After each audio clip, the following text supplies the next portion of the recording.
So SMT কোথায় high probability হবে, যদি এখানে দেখো এইটা 29 40 49, আর এটা 23 48।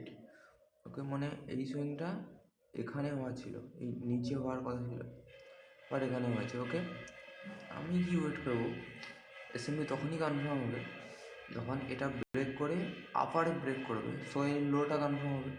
সো লো, দেন আপারে ব্রেক করেছে, দেন এই লোটা কনফার্ম হয়েছে। ওকে, যেই এই লোটা কনফার্ম হয়েছে,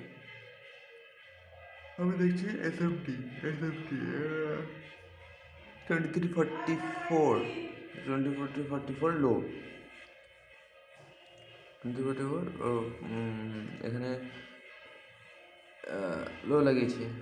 ওকে, আমি জানি যে এটা এই সুইংটা সুইপ হবেই, নাহলে রিভার্স হবে না। সুইপ কখন করেছে 002, আমি কিন্তু এখানে এন্ট্রি নিচ্ছি না, এখানে রিস্কি ভেরি। ওকে, 002 এখানে এসএমটিটা একদম কনফার্ম হয়ে গেল যে এখান থেকে এখানে এসএমটি, তারপরে আর সবসময় চেষ্টা করছি ফেলিয়ার সুইংয়ে ট্রেড নোট, আর এটা ফেলিয়ার সুইং।